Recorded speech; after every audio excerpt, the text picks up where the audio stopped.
Fala galera, meu nome é Felipe Rippel, sou psicólogo clínico, especialista em análise do comportamento e neuropsicologia. Hoje a gente vai falar um pouquinho sobre a Igreja Católica e o documento que eles emitiram no início de maio de 2026, chamado Critérios Teológicos e Metodologias Sinodiais para o Discernimento Compartilhado de Questões Doutrinárias, Pastorais e Éticas Emergentes.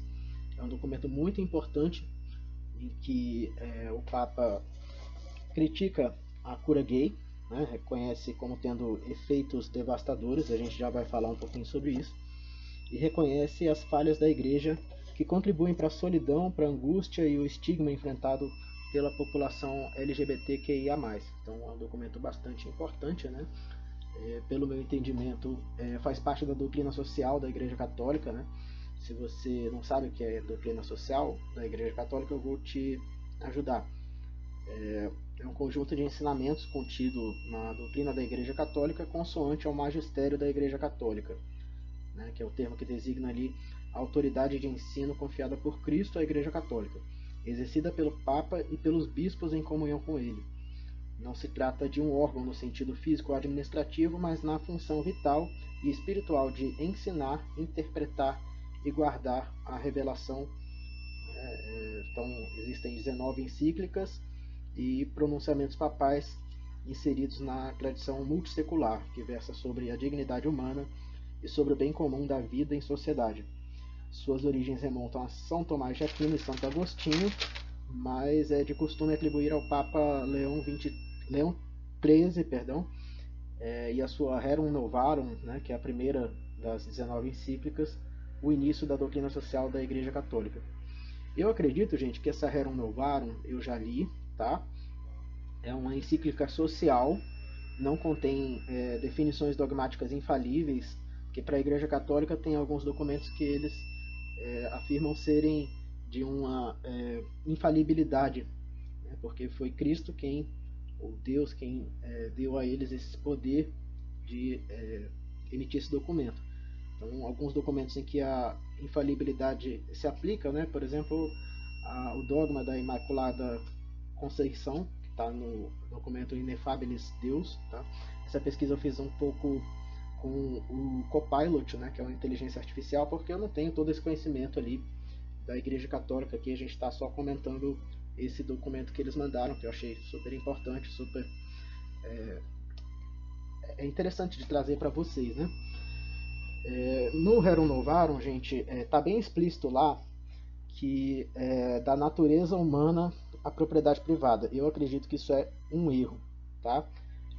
Eu acredito, gente, que tudo aquilo que a gente fala que é da natureza humana dá a impressão de que a transformação social é impossível, enquanto certas teorias psicológicas acabam desanimando aqueles que acreditam em um futuro diferente. Quando a guerra, a invasão, o massacre em massa são explicados apenas pela psicologia, né? Isso não só desvia a nossa atenção das causas econômicas, políticas e históricas, como também mina a confiança de quem luta por mudança. Então, qualquer teoria que afirme existir um limite psicológico intransponível para o que pode ser transformado, cumpre funções econômicas ocultas e traz riscos políticos sérios. Quando a gente se afasta dessas interpretações psicológicas, a gente pode rejeitar essa ideia equivocada de que a violência é algo inevitável, gravado em nossos cérebros e comportamentos, né? Eu vou fazer posteriormente, né, um vídeo sobre o reducionismo biológico, tá? Mas esse vídeo aqui é mais sobre a Igreja Católica e a doutrina social da Igreja. Então, a Igreja Católica tem alguns documentos bastante interessantes, né? Por exemplo, para uma melhor distribuição da terra, o desafio da reforma agrária de 1997, que denuncia a concentração fundiária como a causa de fome e miséria. Eu acho que esse documento se aproxima mais da verdade. Tá? Eu acho que o documento Rerum Novarum ele foi escrito pelo Papa Leão XIII.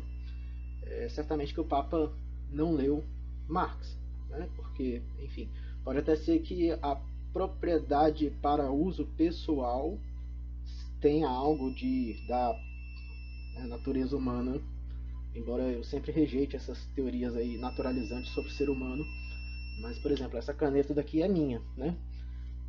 Isso é uma coisa. Esse fone de ouvido aqui que eu estou testando também, né? Estou testando aqui tanto a gravação no notebook quanto a gravação com esse microfone e fone, né? Vamos ver como é que fica a qualidade. Mas isso, digamos assim, é meu, né? É de minha propriedade. Mas é uma contradição você afirmar ao mesmo tempo que a propriedade privada é da natureza humana e denunciar a concentração fundiária. Porque a primeira propriedade privada, né, que existiu foi a terra. Isso está em Marx e Engels, que falaram, né, origem da família, da propriedade privada. Acho que é um livro até de Engels, não é de Marx, mas a primeira propriedade privada que já existiu foi a terra, né? Quando chega, sei lá, um rei ou alguma pessoa assim com poder, né? E fala assim, olha, essa terra daqui é minha agora, né? Tá escrito aqui nesse papel, tá? E agora eu vou contratar o Zezinho e o Joãozinho para trabalharem aqui a terra, enquanto eu fico aqui assistindo televisão. E daí quando eles plantarem, colherem, né, e venderem, o dinheiro vai ser meu e eu vou pagar a eles 50%, né? Então vai ficar 25% para cada, e eu que não trabalhei vou ter 50%, né? Eu que fiquei só assistindo televisão enquanto eles acordavam cedo e iam trabalhar o dia inteiro, eu vou ficar com 50% porque eu sou dono dessa terra, está escrito aqui nesse papel. Isso é propriedade privada dos meios de produção, beleza? E é contra isso que o marxismo luta, tá? A propriedade privada no sentido de o que é meu, né? Esse carro é meu, né? Esse notebook é meu, essa caneta é minha. Isso não é propriedade privada, isso é propriedade para uso pessoal, beleza? Isso é uma distinção que os marxistas têm como clara, né? Especialmente hoje, nessa era da informação que a gente vive, mas que pode não ser de conhecimento de muitas pessoas, inclusive pessoas da igreja, né? Na última vez que eu estive numa missa, eu ouvi o padre falar sobre como, né, na Tchecoslováquia haviam pessoas sendo torturadas e tudo pelos comunistas, né? E é claro, gente, que a gente não coaduna com esse tipo de prática de tortura. Tá? Não tem como a gente passar pano, não tem como a gente aprovar isso, né? Porque realmente não é disso que se trata comunismo, né? Inclusive é interessante porque, segundo Everton H. Taylor, né, que é um economista que eu li, acho que está até aqui nesse caderno que eu fiz um resumo, mas ele fala que a origem do comunismo tem a ver as mais antigas raízes históricas da concepção socialista geral residem em ideais clássicos de antigos cristãos de sociedades humanas cooperativas, harmoniosas e fraternais, a serem realizadas pela abolição de egoísmos individuais, de classe e de ambições excessivas, egoístas ou aquisitivas, e cobiças de poder e realizações institucionalizações e abusos de poder que resultam em opressões, injustiça, rebeliões e conflitos dentro das sociedades existentes, né? Então, gente, acaba sendo um contrassenso você, ao mesmo tempo, falar, né, que a reforma agrária é necessária e falar também que a propriedade privada dos meios de produção é da natureza humana, né? Então, qual que é a diferença entre a propriedade para uso pessoal e a propriedade privada? A diferença é que a propriedade privada ela produz mercadorias, tá? Então a terra, por exemplo, se a gente plantar, se a gente colher e vender, esse produto daquilo que a gente plantou, né, são mercadorias, tá?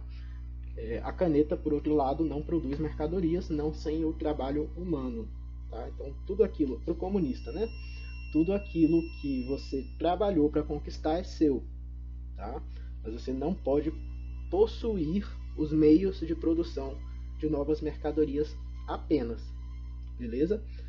Questão de tortura, de não sei o que, isso aí, desculpa, tá? Foi um erro histórico de um povo que não tem nada a ver com a gente. Eu não apoio essas coisas, né? Tanto não apoio que eu denuncio também que isso aconteceu dentro da igreja, né? Ou se esqueceram da Inquisição. Então a Igreja Católica tem vários erros históricos, né? Entre eles a Inquisição, o acobertamento de pedofilia, né? Mas esse documento, Critérios Teológicos e Metodologias Sinodiais para o Discernimento Compartilhado de Questões Doutrinárias, Pastorais e Éticas Emergentes, eu acho que foi um passo na direção certa, tá? Então, assim, segundo a resolução do Conselho Federal de Psicologia 01 de 99, a reversão sexual não é respeitar a dignidade, a liberdade e a diversidade das pessoas. Eu, como psicólogo, não estou autorizado a fazer terapia de reversão sexual. Se você, que é homossexual e frequenta a Igreja Católica, você acha que isso é pecado, você não quer viver essa vida, e sei lá, isso é problema seu, tá? Não é problema meu. Eu, na minha prática profissional, sou proibido pelo conselho, né, de fazer terapia de reversão sexual, tá? Que é até também um erro histórico de analistas do comportamento, não é de psicanalista, não é de humanista, tá? É da análise do comportamento. Fomos nós quem fizemos essa merda, beleza? E já existem diversos artigos empíricos, tá? Entre eles eu vou citar The Pride Study de Stanford de 2024, que estudou 2.426 pessoas, né? Então, perdão, 4.426 pessoas. Então foi um estudo conduzido com 4.000 pessoas que decretou empiricamente, né, que as pessoas que foram submetidas à terapia de reversão sexual tinham a maior probabilidade de depressão, transtorno do estresse pós-traumático, suicídio, tudo isso, tá? Vou deixar outras referências com outras pesquisas para que vocês possam ler por vocês mesmos e decidir se realmente é pertinente continuar culpabilizando o homossexual por coisas que ele não tem controle, como o próprio desejo. Tá? Então, lembrando, a Igreja Católica fez a Inquisição, a Igreja Católica acobertou práticas, né, de pedofilia dos padres, tá? E a gente está questionando, né, se realmente a Igreja deve permanecer seguindo esse caminho que estavam seguindo até então, ou se esse outro caminho, né, que o Papa Leão XIV corajosamente está travando, não seria um caminho melhor para os fiéis, tá? Minha fé pessoal, gente, ou minhas crenças políticas, elas não devem influenciar na psicoterapia. É claro que aqui no canal eu posso expressar opiniões, eu posso falar coisas, né? Mas o que eu procuro fazer como profissional é incentivar as pessoas a pensarem por si, né? A entrarem em contato com o pensamento divergente e tomarem elas mesmas a opinião delas, né? Construírem a sua própria opinião a partir do que elas têm de informação.